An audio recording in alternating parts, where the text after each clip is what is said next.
ขอบคุณค่ะโอ้ขอบคุณหลายค่ะๆอันนี้เพิ่นเอาผักมาให้นะทุกท่านเอาให้ซื้อๆนี่บ่เยอะส่วนบ่ขอบคุณหลายปลูกเองๆขอบคุณค่ะไปลวกกินเอาไปแกงเนาะน้องๆแกงเนาะแกงออกได้ผักมาทุกท่านเพิ่นเอาผักมาให้งามๆค่ะเพิ่นว่าแม่นเขาพักเขาได้ปุ๋ยได้น้ำเนาะทุกอย่างเพิ่นเอาผักมาให้กินเพิ่นข้างบ้านนี่บ่หรือเด้อ๋ออ๋อญาตินี่บ่อ๋อป้าอ๋ออันนี้ลูกสะใภ้ป้าตะวุฒิเมื่อกี้นี่ลูกสะใ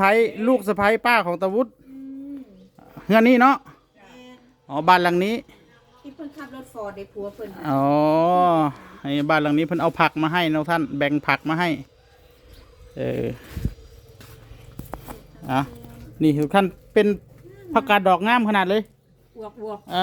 งามต้นใหญ่ๆนั่นเลยดูดิถ้าขายนี่เป็นกำละ10พุ่นนั่นเลยเนาะกำละ10 บาทพุ่นนั่นนะเนี่ยนะ3 กำบ่นะ3 กำอยู่ตลาดนัดที่ค่อยไปนะขนาดนะ10 บาทต้องมาว่านะน้องผักเนาะค่อยซื้อนะ10 บาทนะมา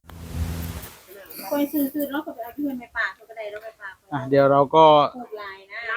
จะลุยงานนะท่านไปเดี๋ยวพาทีมงานลุยเดี๋ยวก่อนที่จะลุยเดี๋ยวเอาอันนี้ให้ดูก่อนให้ชมก่อนไปใส่ละ2ใหญ่ไปเสิร์ฟแบดชื่อมึงและเขามึงเขาออกไปให้เงินมึงว่าน่ะ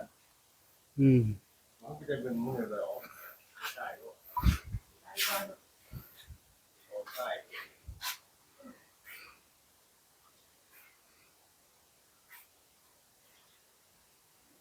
นี่บ้านของตาวุฒินี่สิเฮ็ดแบบนี้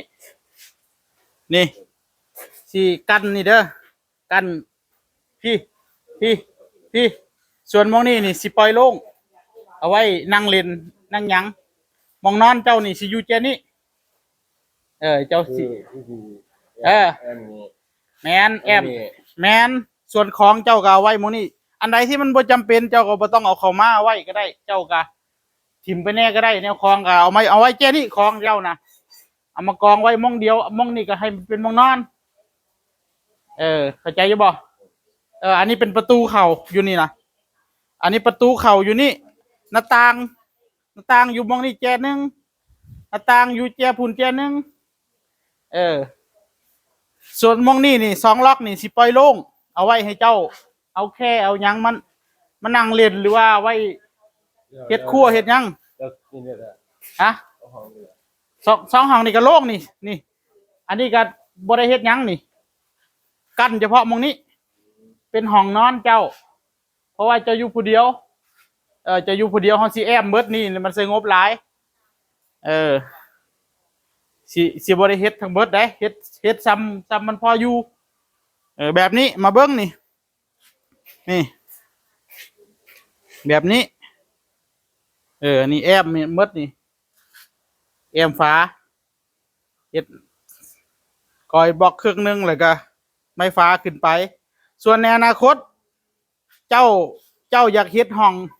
แกนี่เพิ่มอีกเจ้าก็ค่อยเฮ็ดเอาแต่ว่าประตูอยู่นี่ห้องของเจ้าก็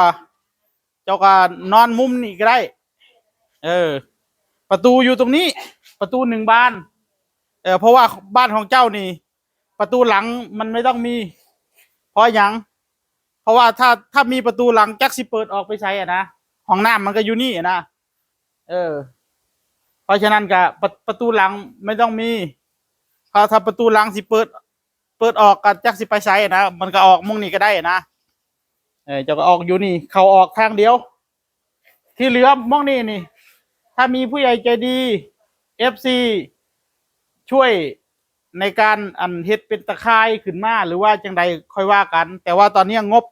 บที่มีน่ะเฮ็ดได้ซำนี้แอมฟ้าได้ซำนี้แค่6 คูณ 3นี่แหละถ้าสิแอมทั้งหมดนี่งบมันไม่พอ มันก็แค่ประมาณนั้นแหละตรงนี้เอาไว้โล่งนี่เอาไว้โล่งเอาไว้ให้เจ้าเฮ็ดครัวบรรยามนั้นเฮ็ดครัวหรือว่าเอาแค่ยังมานั่งเล่นก็ได้แล้วแต่เฮ็ดมองจอดรถมองยังก็ได้ถ้าแอมเบิดนี่มันเกินความจำเป็นนะจะเข้าใจอยู่บ่มันเกินความจำเป็นที่อยู่คนเดียวแต่ว่าของเจ้าบัดนี้เจ้าบ่ต้องเอางัดเข้าไปหลายเอาเฉพาะที่มันจำเป็นที่มันใช้ได้อะนะยัดเข้ามามองนี่ก็เป็นมองเก็บของเจ้าทั้งเบิดเลยนี่ล็อกนี่นะเจ้าสิเอาเขาเอาหยังเอามานี่ก็แล้วแต่ส่วนล็อกพุ่นก็เอาไว้ให้เจ้านอนแล้วแต่จัดเอาบรรยามนั่นจัดระเบียบเอาอยู่คนเดียวบ่ต้องง่ายหลายถ้ามีงบมีอะไรเพิ่มเติมก็ต่อเพิ่มตรงนี้มากั้นตรงนี้ก็ได้เข้าใจเนาะในอนาคตอ่ะนะจะไปประตูเขาที่ท่านจะไปย่างเขามาหันดูแล้วอันนี้คือโล่งที่เฮาที่เฮาถ้าเกิดมีเงินเจ้าก็เฮ็ดประตูม่วงนั่นก็ได้แล้วแต่มักก็ได้นะกันเนี่ยคนขายเขามันนะขายถ้ามีงบค่อยว่ากัน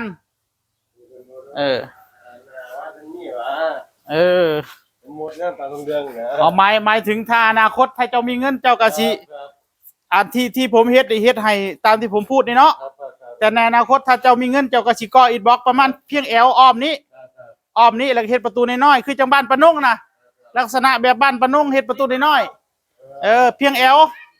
อ้อมพ่อบ่ให้แบบฝนสาดเนาะประมาณเพียงแอลนี่ฝนก็สาดบ่เข้าบ่ถึงแล้วเนาะมันก็ได้กันมากันยังเข้าได้เนาะความหมายเจ้าก็อยากได้แบบนี้อยู่แล้วลักษณะก็คือมองนี่เป็นมองนอนซะที่เหลือก็คล้ายๆเป็นชานบ้านเนาะเอาเป็นว่าถ้าเกิดเราทำไปทำมาแล้วมีผู้ใหญ่ใจดีมอบงบให้อีกเราก็อาจจะก่ออิฐบล็อกให้ก่ออิฐบล็อกให้เนาะอ้อมนี่เลยเนาะก่ออิฐบล็อกอ้อมแล้วก็เฮ็ดประตูน้อยๆคือจังบ้านปะนงนะบ่ต้องสูงบ่ต้องมีหยังเทิงๆเนาะแม่นบ่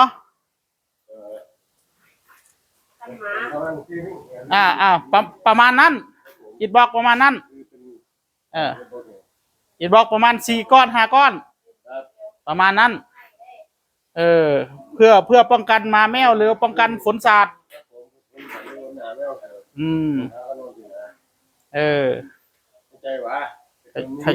เข้าใจถ้ามีเงินเจ้าก็จะเฮ็ดแบบนั้น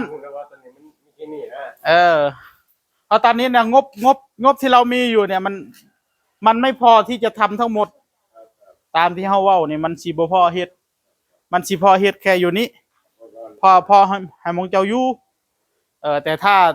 ในอนาคตมันมีเงินมีหยังเพิ่มเติมอีกอะเฮ็ดขึ้นมาอีกก็ได้กันขึ้นมาก่ออิฐบล็อกตัวนั้นเพิ่มขึ้นก็ตรงนี้เพิ่มขึ้นอีกนิดนึงเนาะแล้วก็นั่นก็อ้อมนั่นแล้วก็เฮ็ดประตูน้อยๆอยู่แจนั่นมันต้องเพิ่มปูนอีกปูนนี่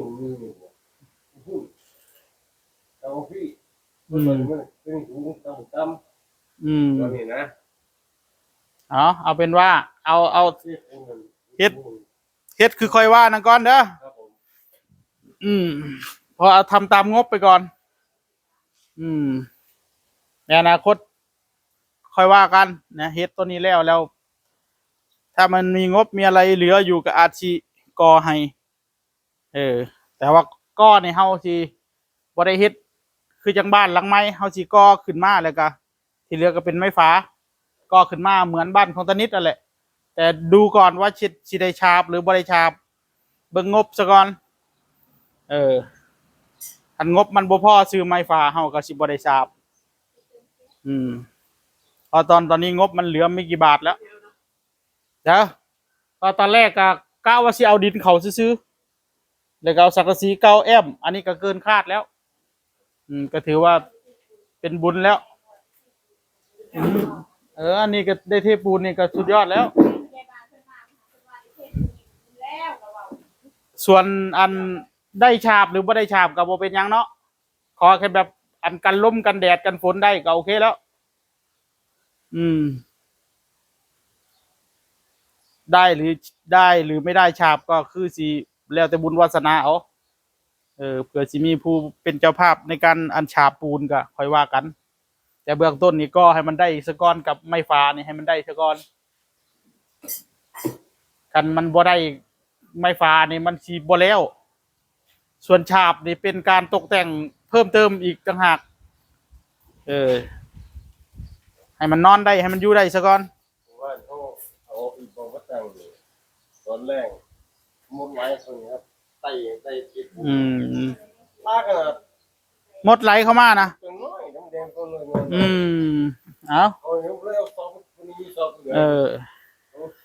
มดเข่าพี่น้องเอ้ยตายตื่นจ้ะเอานี่หนู